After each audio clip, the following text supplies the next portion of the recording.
unmute probably. Okay, great. Okay, so Shalom, and this is a special edition for for Shavuot. First of all, Shavuot is our birthday. How is that? Because 3,200 or 3,327 years ago, on this day, on the day of Shavuot, was when Hashem made us into a nation, right? And actually, on Tuesday, yesterday, the Rosh Chodesh Sivan was the time when Am Yisrael arrived by Midbar Sinai, and we followed the Pesukim in Parashat Yitro after Shelishi. You see, it's an amazing give and take. How Hashem is giving us the responsibility of being a Mamlechet Kohanim, and so on and so forth. And hence, when the day of Shavuot came, that was the time that we accepted the Torah, and we accepted to become that nation that Hashem wanted.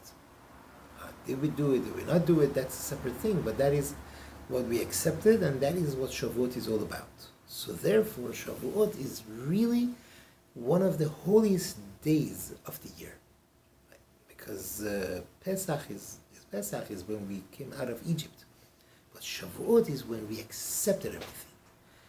And that's why we count the Omer. We say 1 day, 2 days, 3 days. That means it was 1 day that we left the Tum'ah, the shallow and the contamination of Egypt, and now we're out of it 1 day. Now we're out of it 2 days. We removed ourselves from the Tum'ah of Egypt, Mitzrayim, and now we're getting closer and closer to Matan Torah. So everything, all the miracles of Pesach and everything that happened there, it was to reach this day.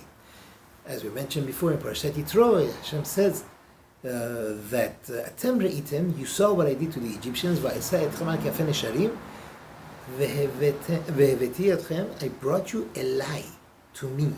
Now, Shavuot is Elai. Shavuot is the time that we are with Hashem. Elai. Hashem says, to me. That means at that moment, we were with Hashem. So this is the ma'ala of Shavuot. So much so that in the Zohar HaKadosh it says the Hasidim Harishonim, the early Hasidim, the big great tzaddikim, they would tell each other, let's stay up on this night and be busy with the praise of Hashem by studying the Torah, and through this we'll achieve for ourselves, we'll acquire for ourselves the Olam Hazeh and Olam Haba, this world and the next world.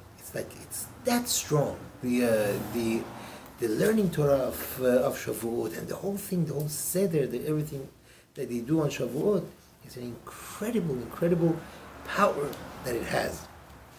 There's a lot of things that it says in the Torah. It says, I'm just going to read you a little piece of it. It says, it's a translation of it. It says, they would not sleep on this night in Zohar Kadosh Parashat Emor.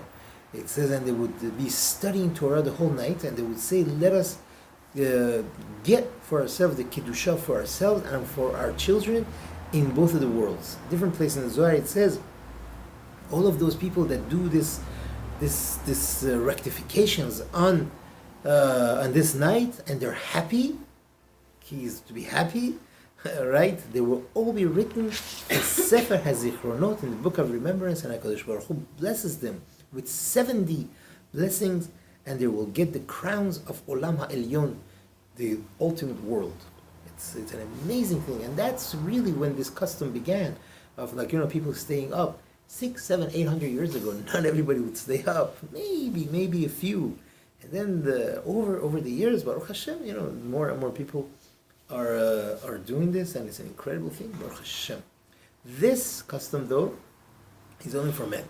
Ladies do not have to do it, like the Ben Ish Chai writes in the book Sod HaYisharim. He writes that this tikkun is not needed for ladies, and they don't have to do this at all. That was just an introduction to Shavuot. But before we get to Shavuot, I think we should jump to the Halachot of Yom Tov a little bit, just to touch on these Halachot, to be more familiar, to just review it together. So, the first thing that we have to know is, like the Mishnah says in Masechet Megillah, אין בין שבת ליום טוב, אלא מלאכת אוכל נפש בלבד. The only difference between Shabbat and Yom Tov is just אוכל נפש. מלאכת אוכל נפש means whatever we need to do for, let's say, eating purposes. Let's just translate it loosely. The Torah says, כל מלאכה לא יעשה בהם, no מלאכה shall be done in them. This pasuk is in Parashat Bo, if I'm not mistaken. It's talking about Pesach, which is the root for the other Yom Tovim as well. It says, כל מלאכה לא יעשה בהם, אך אשר יאכל לכל נפש, הוא לבדו יעשה לכם. Right? No melacha shall be done in them, except for whatever is needed for nefesh, for living, right? That alone can be done for you. Lachem is the key word.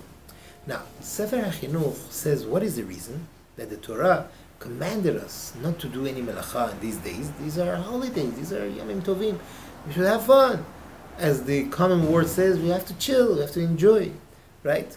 So what's wrong? Why shouldn't we just do whatever we like to do? He says the whole purpose of them is so that Am Yisrael should remember the great miracles that Hashem did for us and for our forefathers, and we should let this be known to our children after us. And if we could have done all the melachot, all the things that we were doing, then we would get busy doing these things the whole day.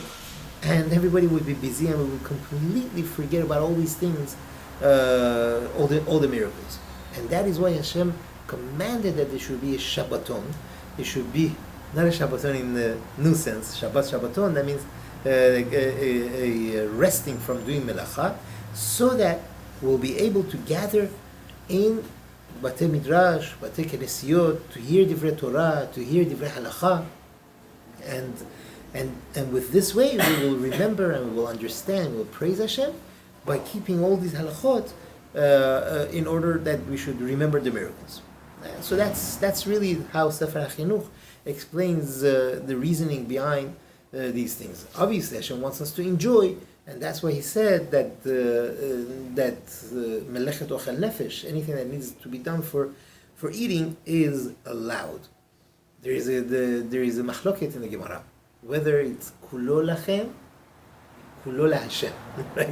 One of the Chacham Rabbi Eliezer says it's kulo laHashem. You have to eat a little bit.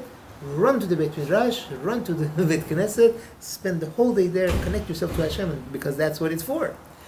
I say, no, it's kulo lachem. Enjoy, eat, drink, and be merry. Enjoy it. That's what Hashem wants. So it says, however, by Shavuot, everybody agrees.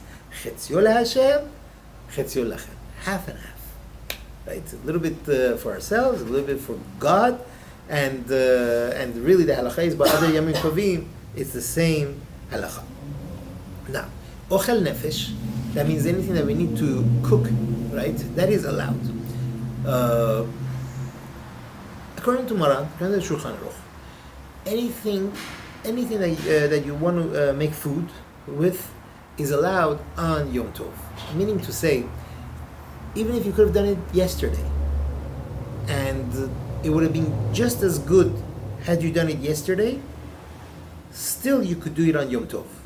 Okay? Ashkenazim are machmir on this, but according to the Shulchan Aruch, even if you could have done it yesterday, nothing would have happened to it. It would be just as good yesterday, still it would be allowed to do it on Yom Tov. However, it is better, it is more correct to be machmir, lechat techila, to do all these things, whatever you can, especially things that wouldn't go bad, right, from before Yom Tov. A person wants to bake a cake. Baking a cake, just as good if you bake it yesterday and today. And the same thing is like a compote. Like you take fruits and you cook them like a fruit cocktail, or you want to make a jam. You could have done it yesterday; it would be just as good. But let's say you didn't have time, got busy. You could even do that on Yom Tov. However, as we said, it would be better to be machmir for a person to have done it yesterday. If he didn't do it, Rav Ovadia says it's better to make a shinui, to do it not in the normal way. I don't know if you usually would use a small pot, use a big pot. I don't know what kind of a shinui, whatever kind. There's something that would remind us, look, this is not the best thing to do, and I should have done this yesterday. Whatever we could change it, we should do. Throughout every process of the cooking? No. What do you mean? We're talking about cooking. How much processes are there? Let's say you want to use a drain.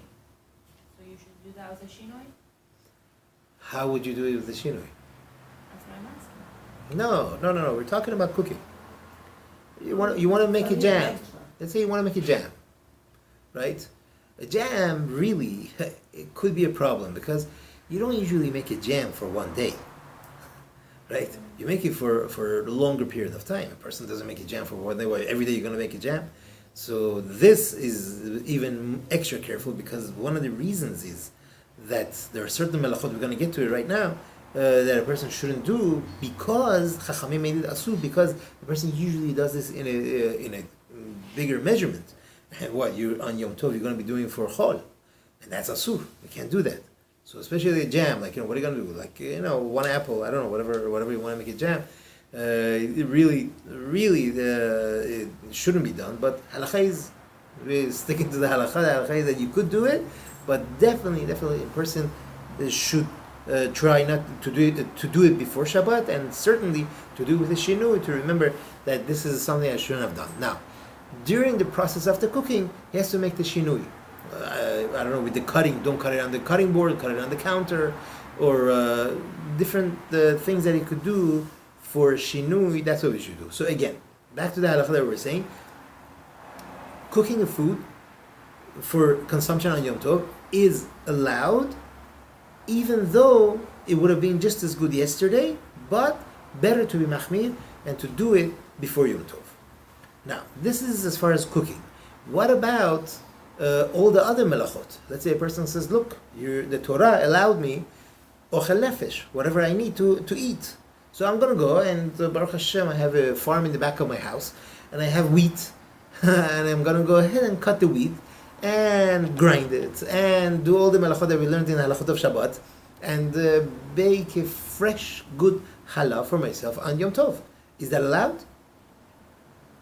Really, from the Torah, it is, because the achel l'chol nefesh. But Hashem gave that power to the Chachamim. Chachamim said, no.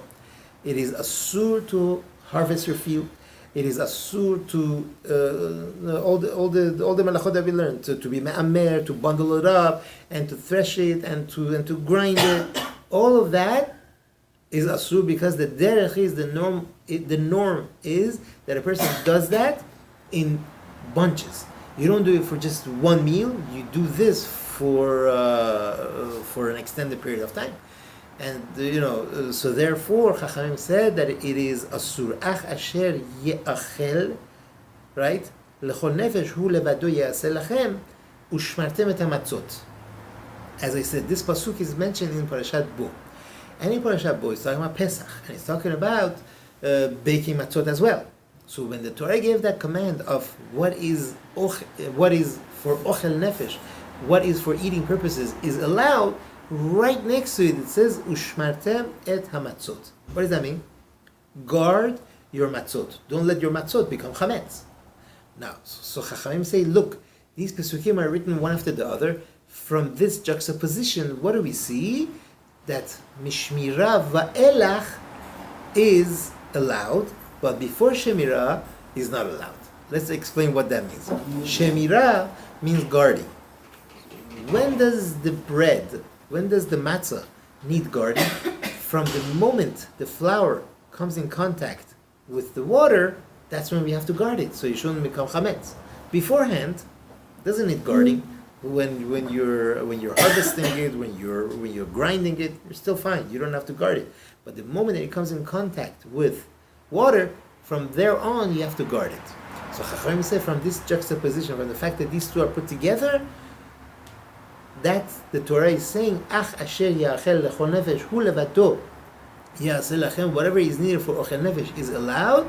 The Torah is telling us from kneading the dough and on, that is allowed on Yom Tov. But before that, asur. That means kotzer, zoreya, of course, zoreya, kotzer, ma'amer, dash, meraked, all of these things are asur on Yom Tov. Midrabanan. Chachamim are telling us that we can't do it. But from the time you could take flour, if you have ready flour, and you take water and you mix them up and you start making a matzah on Pesach or baking a cake or whatever it is, that you're allowed to do on Yom Tov. I'm sorry? If it was already sifted, then you could do it. But if it's not, it wasn't sifted, then you have a problem of meraket. Meraket is sifted. That's one of the 39 melachot. Can you do borer if you're cook? We'll get to it. Borer, it depends. If whatever is less of a tircha, less of a bother, that we could do. We're going to get to it soon, very soon. Bezrat Hashem. If a person is not feeling well, his arm hurts, chas v'shalom, his foot, his head, stomach, whatever it is, on Yom Tov, he is allowed to take medication. We said, what is the reason why a person is not allowed to take medication on Shabbat? Because gezerat shechikat samamanim. Because a person might go ahead and grind up these herbs and these medications and make a medicine for himself.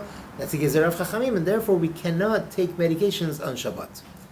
On Yom Tov, this is allowed.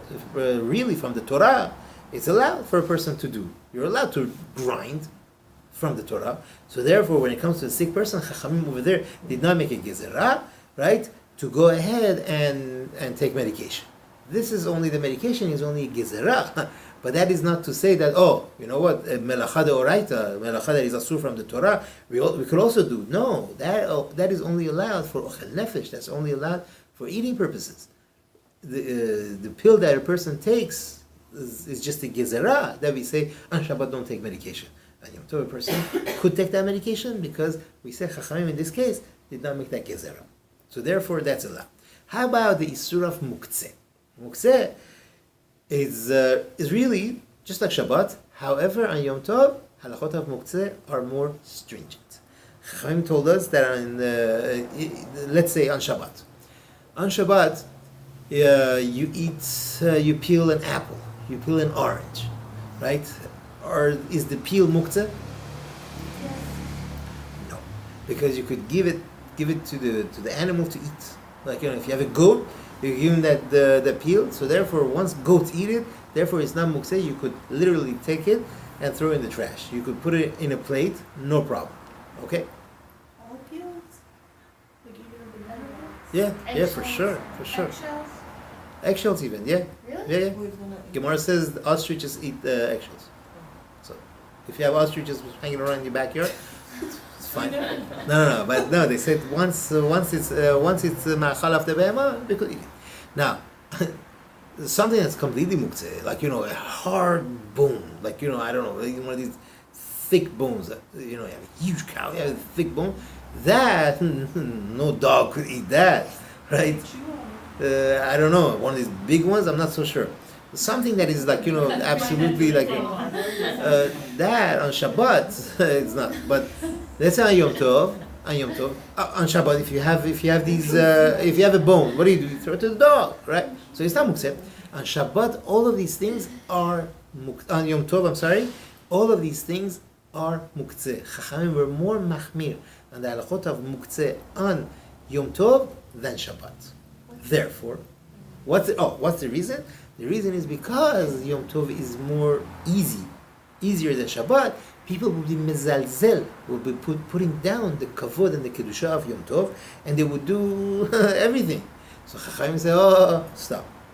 There are certain things that are allowed, but these things are more stringent, so that we'll remember the kedusha and the absolute sanctity of Yom Tov, and we're not going to just do everything. Because of that, Chachamim are more stringent on halachot of muktzeh. Therefore, you're eating, and they bring you fruit and stuff, and as usual, you're going to put the peels in a plate. That is going to make that plate muktzeh. And on Shabbat, you cannot. It's hotzaat keli mehechano. This plate is for food, right? And if you put something muktzeh in it, now you have made this into a trash bin. Okay, so you can't do that. You should have something in that plate beforehand. Take an apple, put it in a plate, or take a piece of bread or something, put it in the plate. Now put whatever trash you want in there, whatever these muktzeh stuff in there, and then you could take it and throw it in the trash.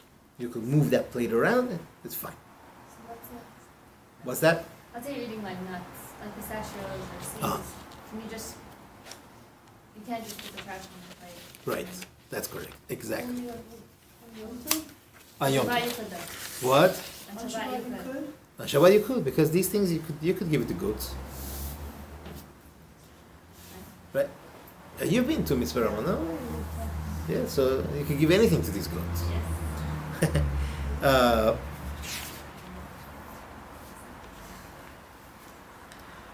see if I missed something. Okay, good.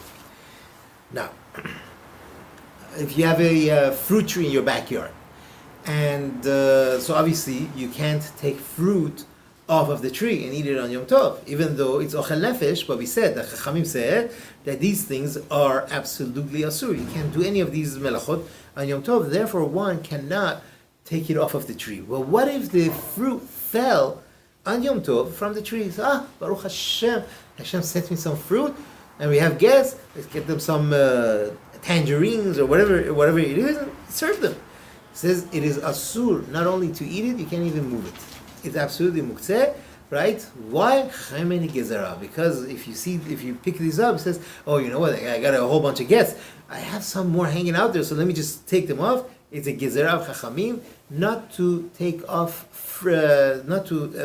take any fruit that fell off of the tree on Yom Tov. Now, it is asur to bake and cook on Yom Tov for the sake of chol, right? Why is that? It's disrespectful. You know, on Yom Tov, it says, Ach asher yachel chol nefesh hu levado yaseh lachem, that the only heter, the only allowance is for now, for eating on Yom Tov. You can't be making food from Yom Tov to a different day, not even for Shabbat.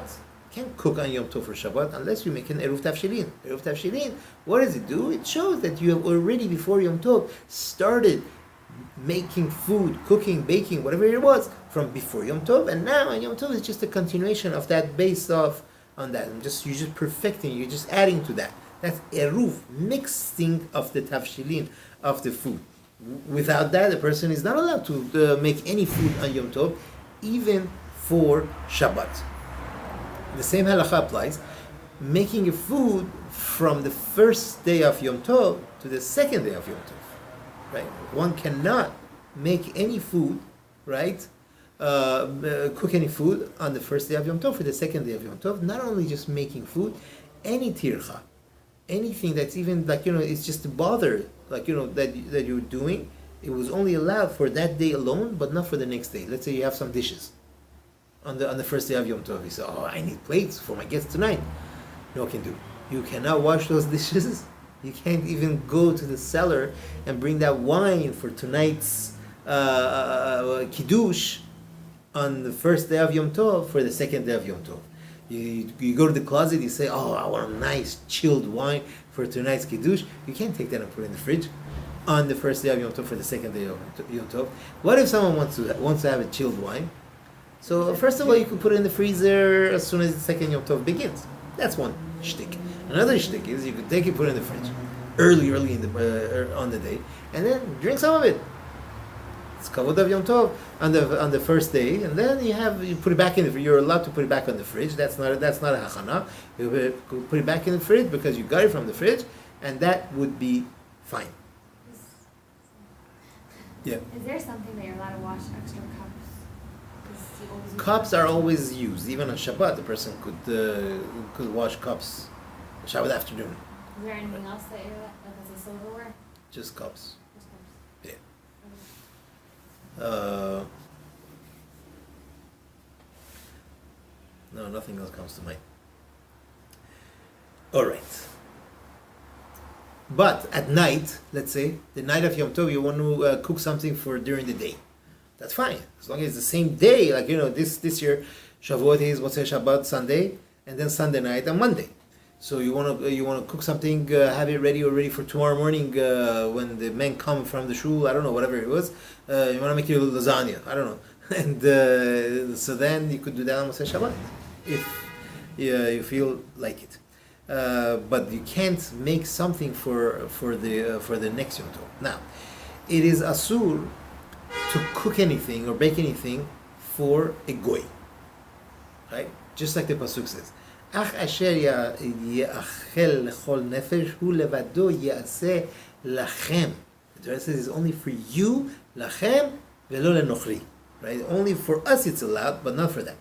So therefore, one is not allowed to invite Goy for Yom Tov. Like, to come and join him for to eat something. Why? Because of the Gezerah, he might make food for him on Yom Tov. Right? You might make go, hey, wow, my boss is coming. Like, I better cook something for him. Like, he's really nice. He wants to visit you on Yom Tov and so on and so forth. Or you invited him. Either way, one is not allowed to invite him even, because you might go ahead and make food for him. What if he comes and visits and you want to bring him coffee?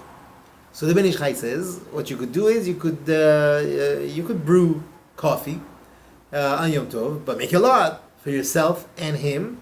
This way, you could join together. Rav Adi is machmir on this. He says we should be machmir not to do it. So I don't know. Give him some fruit.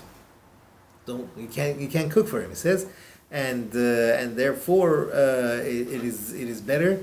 It is asur. He says it's asur to make for him any food. Cook any food for him on Yom Tov, so that to drink to even share it with him. The same halacha is for animals. It says, because the Torah says lachem velo leklavim, right? For you, this is only allowed. This whole cooking thing is allowed only for you and not for them. So the same thing, like a person wants to let's say, we don't cook food for the animals, but we would want to carry something. Carrying on Yom Tov is allowed. One is allowed to carry on Yom Tov. Why? Because the Gemara says mitoch, because we're allowed to cook for ochel nefesh, for eating. Carrying was also allowed. That means in a place where there is no eruv, one could carry even things that are non-foods because of the convenience of ochel nefesh. But only things that we need, right? We can't just carry. Okay, once I could carry, I'm going to fill a couple of suitcases and go take it with me wherever I go.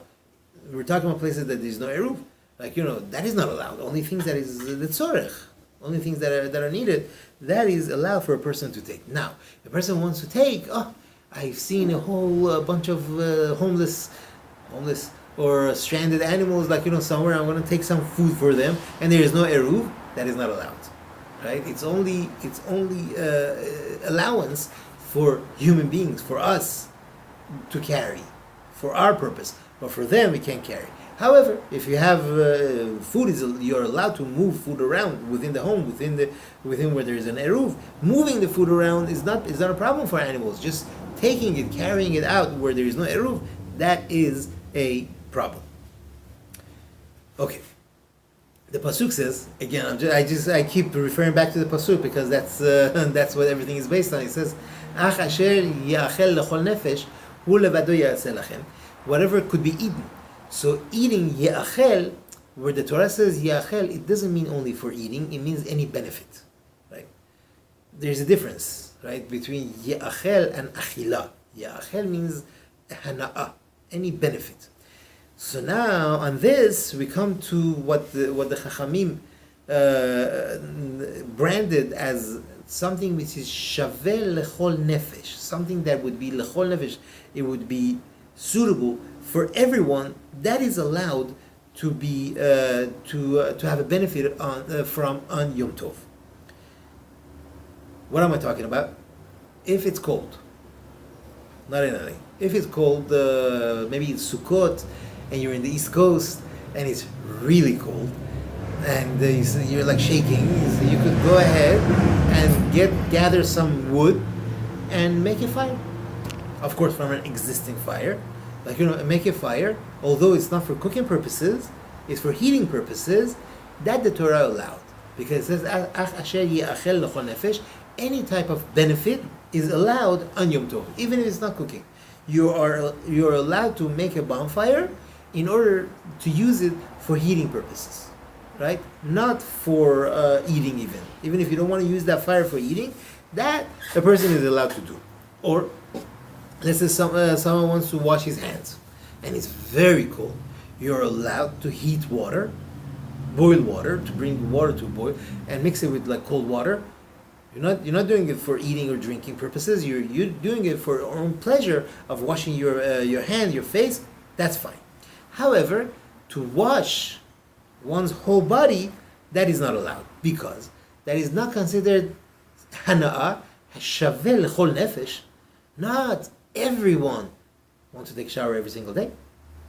Not everyone. Some people take a shower once a month. Some people once a week. Some people once every other day. Some people once every day. Some people twice every day. But it's not hana'ah shaveh lechol nefesh. So until it becomes hana'ah shaveh lechol nefesh for everyone, look, Mexicans, I don't know. Some people don't take a shower every day. I don't know. There are a lot of people that don't take a shower every day. So it's not a hana'ah shaveh lechol nefesh. Therefore, bathing in water that was heated on Yom Tov, bathing or washing in a water that was heated on Yom Tov, that is not allowed. If the water was heated before Yom Tov and it's still hot, one could use it. Let me mention something. There is something that's called gezerat. Gezerat merchetzaot. What's gezerat merchetzaot? The Gemara says like this. They used to have bathhouses in the old day. And on a Shabbat, people had nothing to do. So they would go to these bathhouses. Enjoy themselves, get a good massage and go to the bathhouses. The balanim, the people that were in charge of the bathhouses, they saw everybody's coming in. So they would get nervous. What would they do? They would heat up water on Shabbat for people to have hot water when they're coming in. So Chachamim made a gezerat merchetzaot, that it is asur to go to bathhouses on Shabbat. Even though the water was heated from before Shabbat, it's still asur. The question becomes in later poskim now, could a person use, on Shabbat anyways, we can't do it. What are you going to do? Go open the hot water? You can't take your bath on Shabbat. Shabbat is out. Let's say on Yom Tov, we just mentioned, if a person, we're going to get to that, how and when it would be allowed. But how about this gezerah of Chachamim? Is one allowed to go to the merchatz, to the bathhouse? So they say, Baruch Hashem, the bathtubs and the showers at home, they're not considered merchetzaot. We don't consider that gezerah. They're not within that gezerah. That was only in the public bathhouses where there were balanim. There were people that were in charge of these bathhouses, and they, sometimes they would get nervous and they would boil water on Shabbat, and so therefore that gezerah does not apply. Now, on Yom Tov we just mentioned that a person cannot take a shower. However, if you live in Israel, and in Israel they have dud shemesh, right? And this dud shemesh heated the water for you yesterday, before Yom Tov. You want to take a shower on Yom Tov from that water that was heated for you yesterday, that you're allowed to. One is allowed to take a shower, even though it's in the bath tub of your home. You're allowed to, because that gezerah of Chachamim also doesn't apply, so one is allowed to do it. Or if the water that the person wants to wash in was heated yesterday, you're still allowed to do it on Yom Tov. But most showers nowadays, the water, of course, you turn the hot water on. That starts getting heated on right now, and that would not be allowed. Okay, so if a person wants to wash their face, their hands, and everything in the hot water, that's fine. That's allowed on Yom Tov. But to take a shower completely, some poskim say yes, some poskim say no. It's second day of Yom Tov.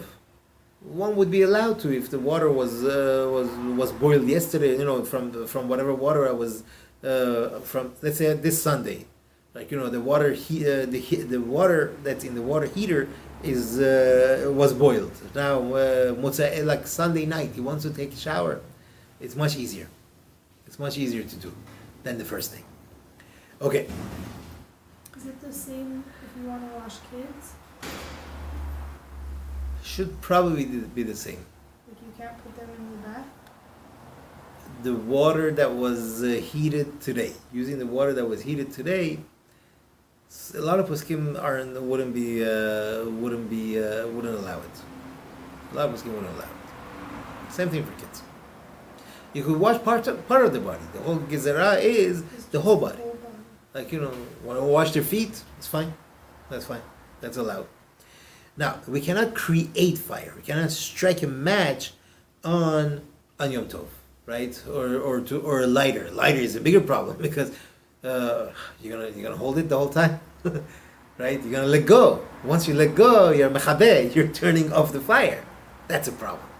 Right? That's another added problem. So a lighter striking a match, that is not allowed. But matches are not muktzeh because a match is a very convenient way to carry fire from one place to another place. So therefore, matches aren't muktzeh. It's just that you're not allowed to strike the match, but you could use the match, you stick it into the flame, and you move fire from place to place. That a person is allowed to do. However, once you have the match in your hand, and you've used it, now what? You have to be very careful. We're used to going like this, and you have to be very careful, or you throw it, put it gently in a safe place. Of course, on a metal tray, or if you have stone floors, put it or on a counter, or somewhere safe, but gently, so that it'll put itself out, and not you put it out. Same thing if you're smoking, right? Chas v'shalom. It's asur to smoke, but if a person is chas v'shalom smoking, you have to be very careful. Like, you go to Israel, in many shuls, like, they have set up a place, like, everybody's smoking, you have 100 cigarette butts, like, all standing, so nice, like, all lined up, and they let it all die out. And that's what they have. In every shul you go, Shem Yerachem. And hopefully it'll become less and less and less. But why can't you start a fire for food? Because that's nolat, right? That because we are able to move fire from place to place, and from an existing fire, so we don't resort to nolat. Nolat means something that is created anew that we can't do, right? If you have a chicken at home and it laid an egg on Yom Tov, you cannot have that egg because that's nolat. That's something that wasn't around before. Now it's here. The same thing, fire. Fire, if you create that fire, that is something that we cannot use. Is one allowed to light a candle on Yom Tov? From existing fire. Why not? On the day. Like for what? You don't need candles. You don't need candles. You don't need light. In the middle of the day, who needs light? So but you just want to light a candle. So ner batala, that means a candle that is, you don't need it, is asur to light it, right? However, a ner neshama, like someone, his parents, like is their yortzeit, he wants to light a candle, like so really, they're allowed to light it. It would be better to light it in the shul. Why? Because there is a thing that the more light you bring to a synagogue, to a Beit Knesset, the more kavod, it's more respectful. So if a person does it in a Beit Knesset, that is better. That's considered a needed candle. Sorry. That's considered a needed candle. A needed candle, let's say on the night of Yom Tov, you want to light the candles, right? So for sure that's needed for the mitzvah. Birthday? That might be good. But who's going to blow them out? Nothing, to take it out and put it down gently.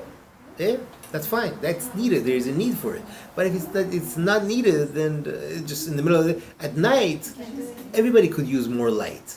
You want to have a romantic dinner, like for sure you could have that. That's fine. But let's remember. Okay, so if you could have it for a birthday cake, why can't you have it? Why else would you light a candle? For Just light. For stop. light is also a reason. No, if the light went out for sure, you need. So Who wants a light? Nesher Like batala, they call a it. scented candle or something like No, that. that's that's- enjoyment. Yeah. So that's what I'm saying. I'm So saying I have it's called ner batala. It's just it just wants to light, playing a game. Like hey, listen, I have an existing fire. I just want to light a candle. You can't just play with fire. They said don't play with fire.